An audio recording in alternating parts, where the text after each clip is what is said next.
पिंट्या, काय काय काय झालं हो? काय काय झालं? पिंट्या, तुझ्या बाबांचं काय चाललंय रे?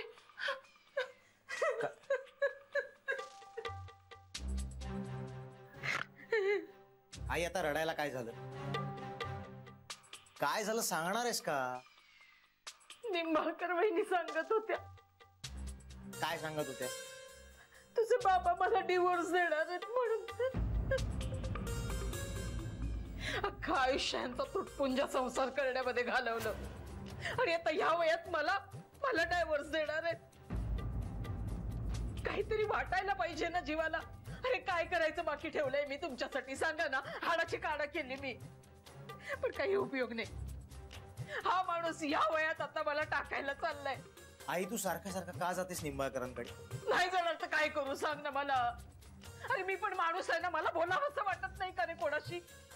मला माझं मन मोकळं करावंसं वाटत नाही. या घरात कोणी प्रेमाचा शब्द बोलतय का रे माझ्याशी? सांग ना. हे पिंट्या, सांग, कोणी बोलतय का माझ्याशी? या सगळ्याला कारणीभूत तूच आहेस आई. तू आता तसंच बोल.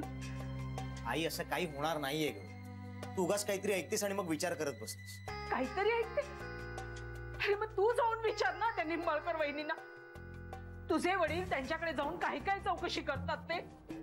हेच दिवस दाखवायचे राहिले होते आता मला. दमडीचं सुख नाही दिलं आणि आता अर्धी लाकडं मसणात गेल्यानंतर ही शोभा मात्र कळणार आहेत माझ्या आयुष्याची. आई तू असं लोकांचं ऐकून बाबांना काही बोलू नकोस प्लीज. यांनी आता मला टाकायचं ठरवलंच आहे. तूही हाताला धरून मला आता घराबाहेर काढ, म्हणजे कल्याणच होईल ना माझं. तेच व्हायचं बाकी होतं ना. ते झालं की माझ्या आयुष्यात सार्थक झालं अगदी.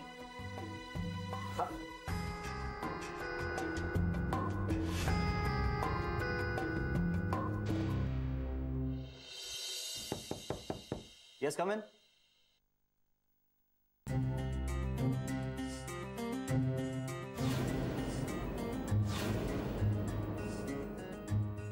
काय येऊ काय श्री साहेब?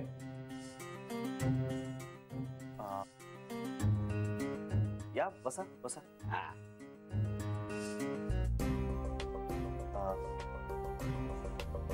बसा ना बसा. बसा.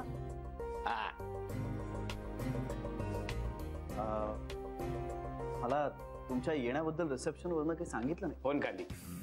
फोन खाली आपणच बोललो. काय बोलायचं नाही, आपण डायरेक्ट घुसणार असं आपणच बोललो. का डायरेक्ट घुसाल? का म्हणजे आपल्याला वाटला बिझनेसमन श्री साहेब आपल्याला ओळखतायत की नाही ते बघूया ना. म्हणजे तू तसा पहिल्यापासून बिझनेस क्लास मध्येच होता. पण आपल्यासारख्या टाइमपास करणाऱ्या पोरांबरोबर, मस्ती करणाऱ्या पोरांबरोबर एकदम मिसळून जायचं आपल्यात. कधी असा हाय नाही केला, लो असायचा नेहमी. नाही ओळखला? नाही, मी तुम्हाला